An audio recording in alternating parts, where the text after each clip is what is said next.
Bonjour à toutes et à tous et bienvenue sur ce tuto consacré à GIMP. Alors de quoi allons-nous parler? Mais d'abord je vais vous montrer un message que j'ai reçu qui était sur mon dernier tuto à propos d'Affinity. Vous allez me dire pourquoi parler d'Affinity quand je vais parler d'un tuto sur GIMP. Mais je vais vous montrer ici un message qui me dit, voilà, qui est celui-ci, de Monsieur Charland Régent. Bonjour, je pense quand vous faites bouton droit et placez le masque en dessous, est-ce qu'on appelle cela un masque d'écrêtage? Oui, en effet. Pourquoi? Parce que ça existe sur Photoshop, ça existe sur Affinity. Par contre, ça n'existe pas sur GIMP. Mais si j'aurais dit, voilà, il s'agit d'un masque d'écrêtage dans le tuto sur le tuto sur Affinity, ben, j'aurais dû expliquer exactement ce que c'est un masque d'écrêtage. Donc voilà, j'ai fait au plus simple. Alors pourquoi pas justement en parler maintenant sur un tuto à propos de GIMP, à propos du masque d'écrêtage. Donc encore un grand merci. Cela va permettre de quand même d'éclairer certaines lanternes. Alors, revenons sur notre GIMP. Alors, qu'est-ce que d'abord un masque d'écrêtage? Un masque d'écrêtage, ça permet d'ajouter une image sur une autre image avec un pochoir, c'est-à-dire en créant un pochoir. Alors, pour ce faire, vous allez me dire, Pierre, mais enfin, qu'est-ce que c'est que tout ça? Mais je vais vous montrer. Je vais d'abord ouvrir une image, celle que j'avais employée pour Affinity. Voilà. Si maintenant je vais ouvrir, par exemple, une autre image, je vous invite aussi, voilà, dans l'historique, si vous n'avez pas ici, dans la seconde fenêtre des ancrables, vous avez ici une petite flèche qui vous permet d'ajouter un onglet. Et vous voyez ici, historique des documents. C'est intéressant. Parce que chaque image que vous allez ouvrir dans GIMP va s'incorporer à chaque fois dans votre historique. Si vous n'en avez plus besoin de telle et telle image, il vous suffit de cliquer ici, vous voyez, sur la petite barre horizontale rouge, ça fait disparaître. Ou si vous voulez vider complètement votre fenêtre ancrable ici, enfin, votre fenêtre historique, vous cliquez ici sur le petit bouton et vider entièrement l'historique des documents pour refaire une nouvelle série. Donc voilà, ici j'ai 3 images que je vais travailler dans le tuto. J'ai celle-ci. Alors, que vais-je faire de cela? Je vais prendre par exemple, voilà, vous voyez, j'ai inséré cette deuxième image ici. Si je prends cette image-ci et que je l'insère dans mon image. Donc voilà, elle est là. Je vais fermer l'œil pour la faire disparaître et je me dis, tiens, je vais créer un pochoir. Comment créer un pochoir? Un pochoir, vous pouvez le créer avec tous les outils qui vous sont donnés dans GIMP, c'est-à-dire l'outil de sélection rectangulaire, elliptique, sélection main levée. Vous avez aussi l'outil chemin. Vous avez plein de sélections. On va commencer par exemple à créer un calque en transparence. Voilà qui est fait. Et je vais créer par exemple une sélection. Je vais prendre ici par exemple sélection elliptique. Et je crée une sélection. Vous voyez, j'ai une sélection qui est faite. Et vous me dites, voilà, j'ai créé un pochoir. C'est-à-dire qu'on va appeler ce masque d'écrêtage. Le masque que je viens de créer ici, voilà, on va l'appeler masque d'écrêtage. Alors, que vais-je faire de cela? Mais je vais incorporer mon image ici dans ma sélection. C'est-à-dire ici dans mon pochoir que j'ai créé. Alors vous me dites, ah ben c'est simple, je vais retourner dans mon image. Si je fais CTRL-C, je vais d'abord ouvrir mon image. Voilà, ça vous allez voir, je suis bien dessus. Si je fais CTRL-C, qu'est-ce qui va se passer? C'est-à-dire CTRL-C, c'est-à-dire copier. Mais il va copier quoi? Il va copier ce qui est dans ma sélection que je viens de créer. Oui, ça peut se faire. Donc maintenant, on va essayer de réfléchir un peu plus longuement. On va se dire, tiens, je vais enlever ma sélection. Aucune.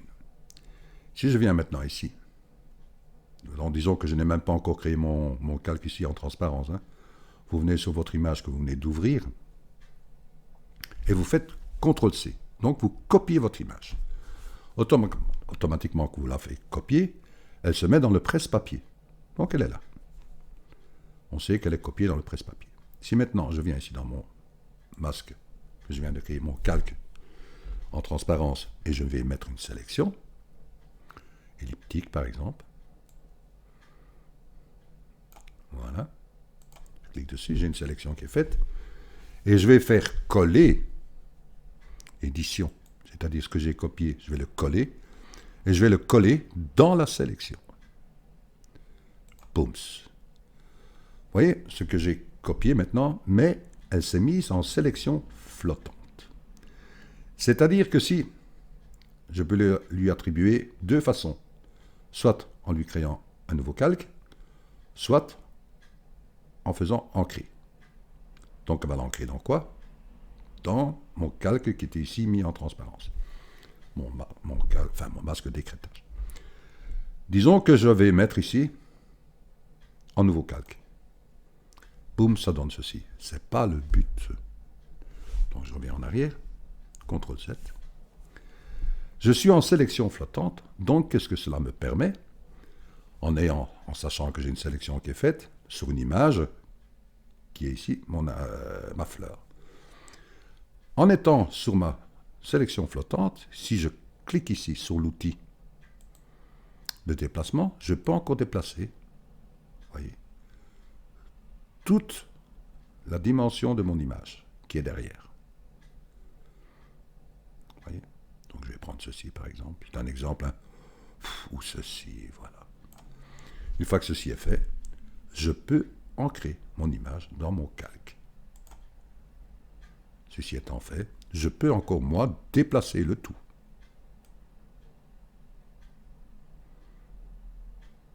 Vous voyez? Une fois que ceci étant fait, je peux faire sélection. Aucune.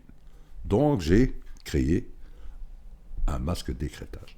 C'est-à-dire, bien ici, sur une sélection qui est formée, enfin, qui est créée par un pochoir. Vous le créez comme vous le voulez, hein. Vous voyez que moi j'ai mis ici une ellipse. Mais on peut s'en servir sur plusieurs façons. Donc je vous ai montré ici la façon si mon calque est en dessous. Voyez. Donc je vais supprimer par exemple ceci et ceci. Je vais maintenant par exemple, comme je vous ai montré auparavant, je crée un calque en transparence. Si je refais de nouveau ma sélection avant, vous voyez, j'ai une sélection qui est faite. Si je reprends de nouveau mon calque avec mes fleurs, que je l'insère ici dans mes calques, il va toujours s'attribuer uniquement sur ma sélection. Par contre, si je l'ouvre dans une autre fenêtre, vous voyez, une fenêtre indépendante de celle-ci, si je fais édition ici, vous voyez, il n'y a pas de sélection qui s'est mise comme ici. Donc, vous choisissez cette façon-ci ou l'autre façon que je vous ai montré avant. Hein. Donc ici, vous pouvez faire CTRL-C. Voilà. Vous avez copié votre image. Vous pouvez venir dans votre autre travail avec votre sélection qui est faite et vous faites édition, coller dans la sélection. Vous avez de nouveau la même façon. On revient de nouveau sur la sélection flottante. Vous pouvez retravailler, vous voyez, comme je vous ai montré. C'est une façon. Vous avez aussi, par exemple, je vais faire sélection.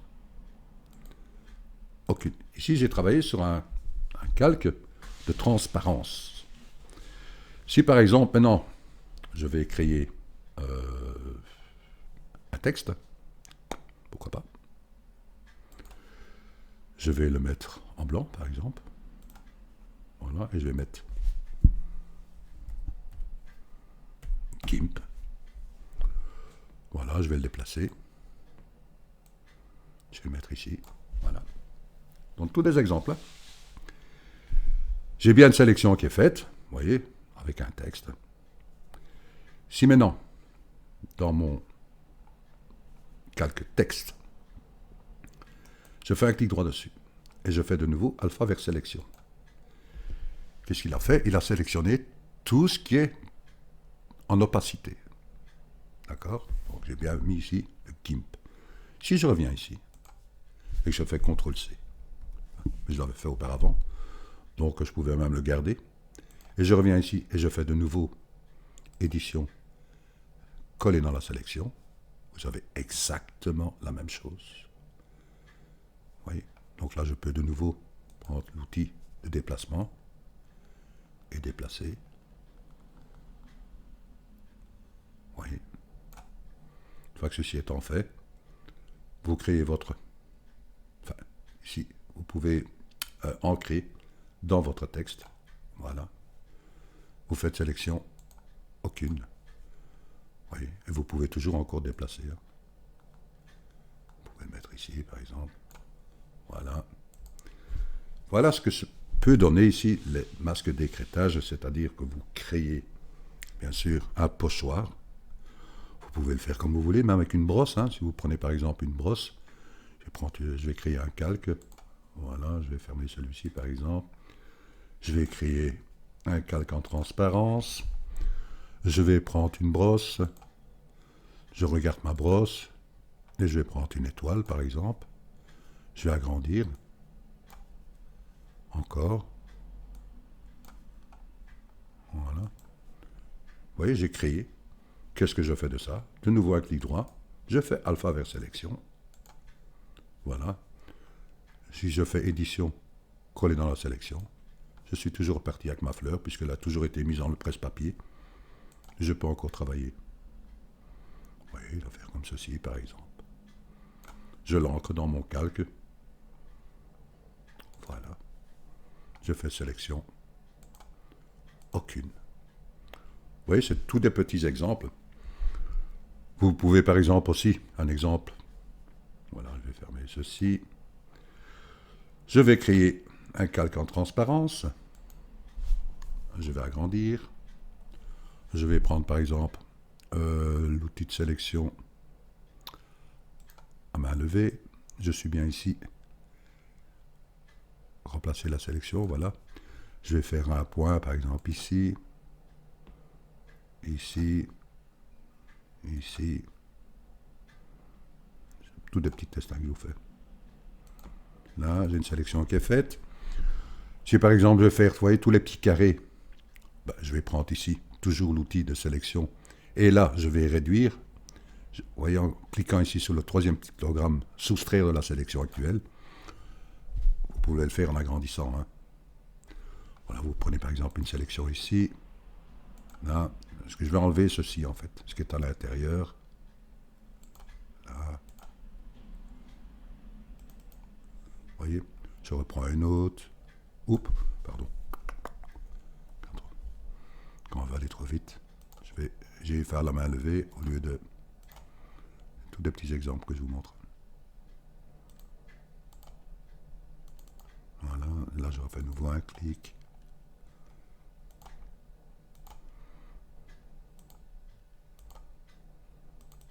Vous voyez, tous des petits exemples comme ça. J'avais créé un chemin par rapport à cela. Je vais vous le montrer. Donc je vais faire sélection aucune.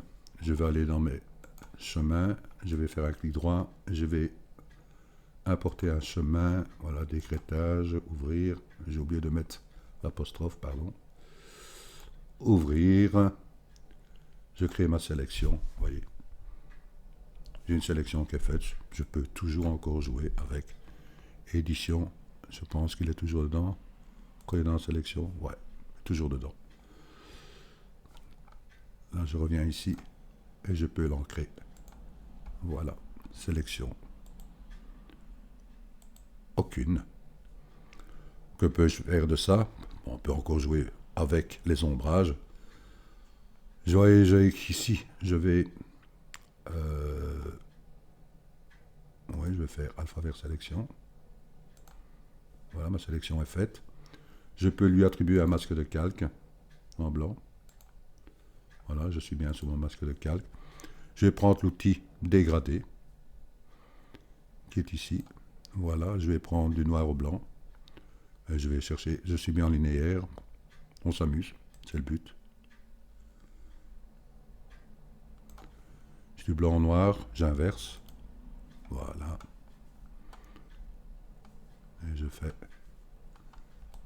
Oups. Entrée de mon clavier. Oups, pardon, qu'est-ce que j'ai fait là? CTRL Z. Je reviens. Voilà. J'inverse, parce que je suis de l'opacité à la transparence, mais bien l'inverse. Voilà. Je clique sur la fenêtre. Voilà. Je peux cliquer sur un autre outil. Et sélection, aucune. Voyez. Tous des petits exemples que vous pouvez faire. Voilà, j'espère que ce petit tuto vous a intéressé. Donc voilà, la lumière est un peu plus grande à propos du masque d'écrêtage. Voilà, il est possible de le faire sur Photoshop, il est possible de le faire sur Affinity. Ici, il faut le créer. Donc voilà, amusez-vous, c'est le but. Et je vous dis un grand merci de votre écoute et à très bientôt pour un nouveau tuto. Merci à vous.